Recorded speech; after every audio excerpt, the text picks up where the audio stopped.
Hey, do you want a life coach certification, but you're not quite sure which one to get? Stick around and I'll give you my honest thoughts based on years and years of experience in the coaching industry. Now, if you've looked into this before, you'll know that there are tons and tons of options. I mean, literally thousands of coaching certification programs out there. But in my opinion, there are 5 main criteria that you should look through. So do I call these criteria? Because if I call these criteria, then each one is a criterion, the singular, and I don't like that. Now, I publish new videos every single week on this channel, so if you're interested in the conversation around coaching, building a business, becoming a better coach, make sure you subscribe and hit that little bell so you get all the notifications. And by the end of this video, I'm going to give you the main criteria I suggest you use to decide which certification program you should invest in.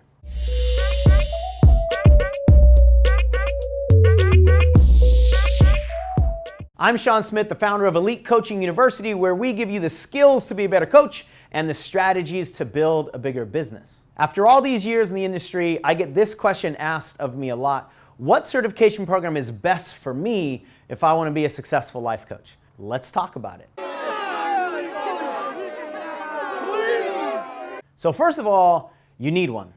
And if you haven't watched my full discussion video on the 4 main benefits you're going to get from a good certification program, click that link, or I'll put the link down in the description as well. So the first thing to consider is really the most important one in my opinion, and it's not even about the program, it's about you.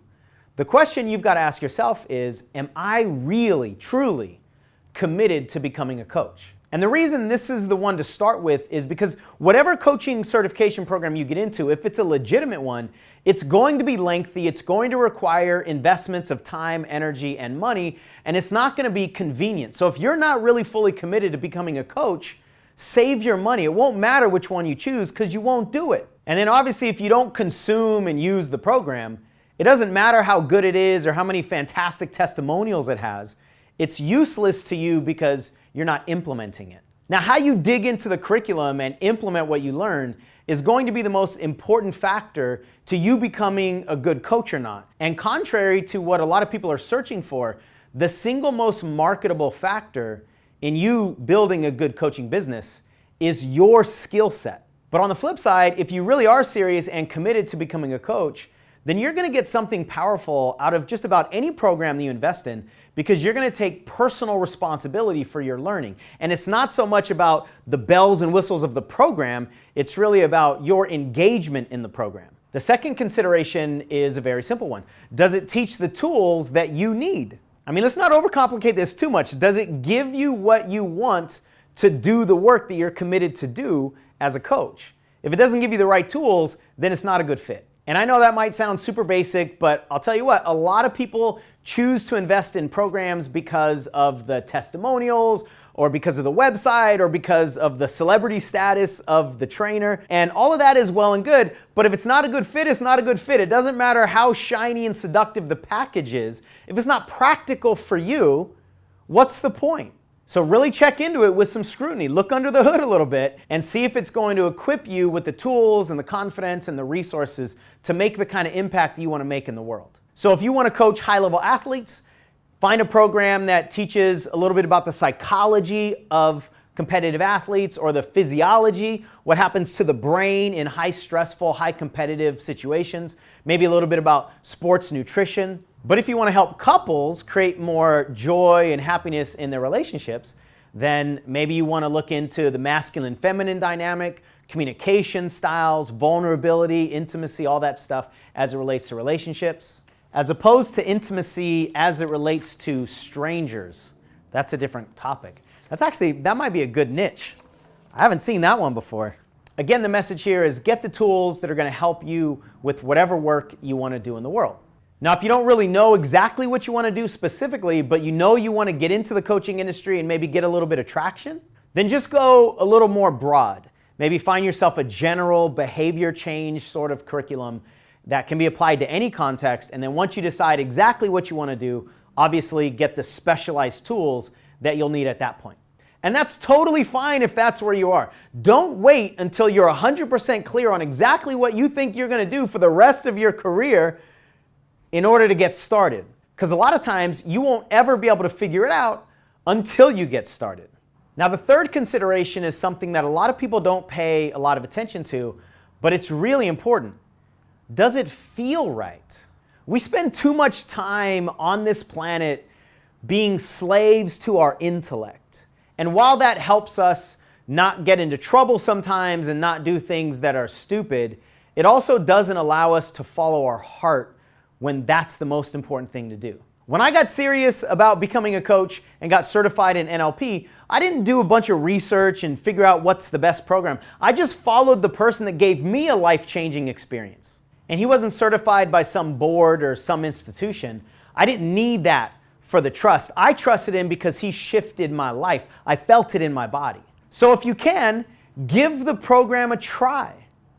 Now, this is actually something that I had never thought about or considered until I was writing my notes today, right before I started filming. Whenever possible, see if you can actually experience the curriculum. And I'm not talking about the curriculum that you're going to learn to be a coach. I'm talking about experiencing the curriculum as a client.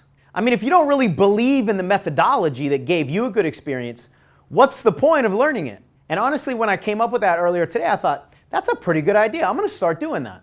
So if you're interested in checking out our program, we want to give you a neuro-transformational experience, and then you can decide if that's what you want to get certified in. I'll put a link down in the description, or you can go to coachshaunsmith.com/try-coaching with a hyphen in between. This isn't going to be just a sales call. This is going to be a full-on coaching call. When you feel something, you're like, I want to be able to do that for other people.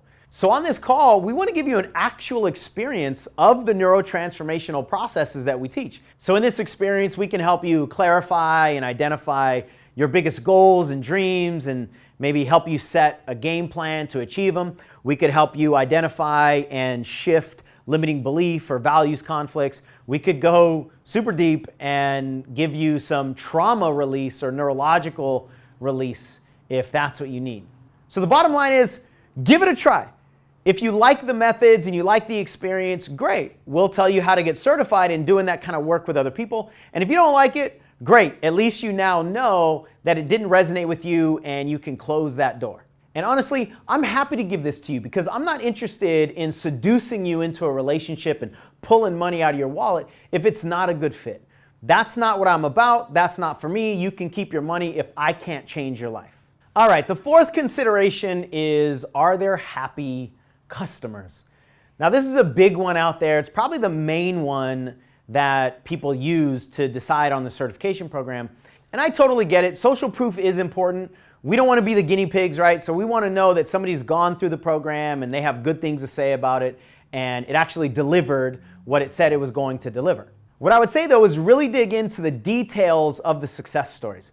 I would even reach out to people if you want to check in with, again, the details of the tools that you want. Is it going to give you the skills, the confidence, the resources, the support to do what you want to do in the world? And just because a program has 100 testimonials doesn't mean that it's right for you. And if a program has no testimonials and you're going to be one of the beta clients, that also doesn't mean you shouldn't do it. There's nothing wrong with trying a program. If it feels right and you think it's going to equip you with what you need, go for it.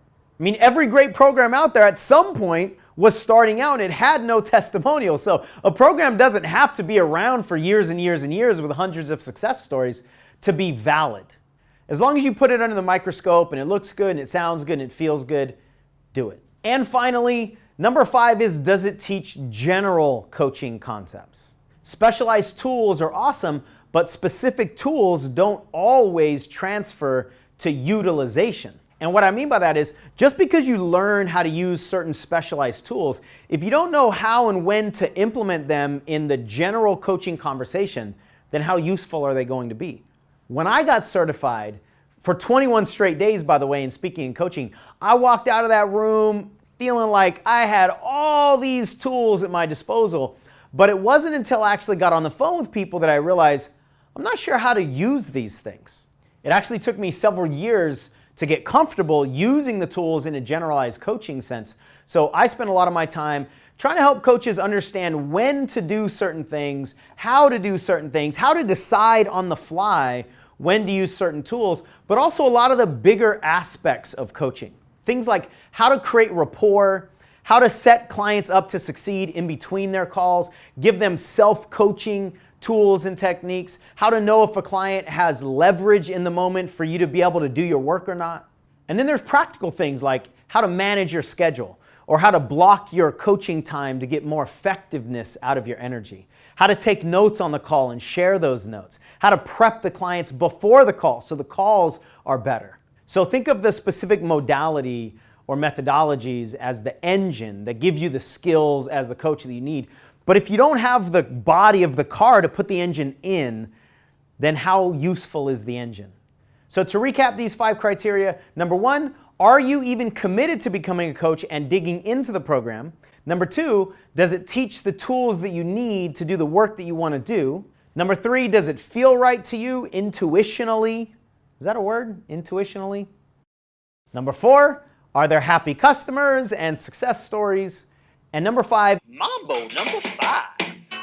Is it going to give you the generalized coaching awareness and understanding to actually use the tools that you learn?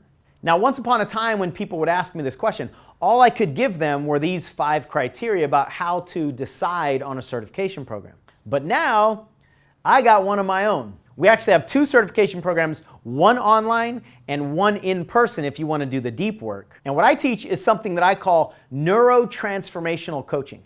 That's learning how to change the neurology in people's bodies so that any shifts in behavior can actually last. If all we do is play at the surface and teach people how to change their actions through willpower without addressing the issues that created the sabotage in the first place, it's not going to last. We can give them a little bit of progress, but eventually they will revert back to whatever behaviors and thoughts and emotions are embedded in their neurology. So if you're interested in helping people make these foundational and fundamental changes in their neurology and completely transform their lives, check out the online program. It's called Breakthrough Coaching Certification. And of course, I'll put a link in the description. So I hope this discussion has been helpful for you. Please comment below with any thoughts or questions you have about the whole conversation. And remember to hop on these new calls that we're doing to actually experience what a neurotransformation is. If you decide that BCC is a good fit for you, then I can't wait to welcome you into that community and support you in your goals as a coach. If you decide that that's not a good fit for you, but you want to join the Facebook group called The Truth About Coaching, then click the link in the description and we'll support you there. Either way, I hope you like this video. Let me know by liking and subscribing. Feel free to share it with your communities if you have other people that would benefit from the conversation. Thanks for watching. Stick around for a few bloopers, and I'll see you in the next video.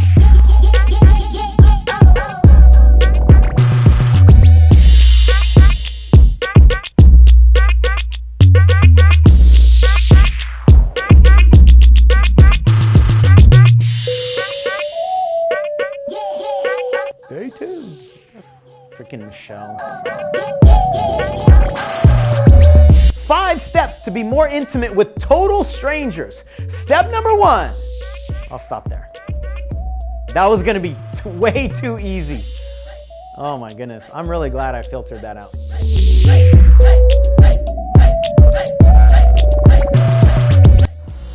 Buy my program. See that slick embedded sales technique? Everybody who's watching right now, they just got their credit card swiped.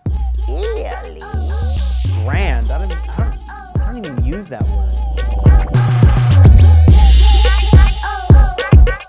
I just kind of grabbed my boobs. I don't know if that's gonna look weird. Whatever. If I grab my boobs, I grab my boobs. Who cares?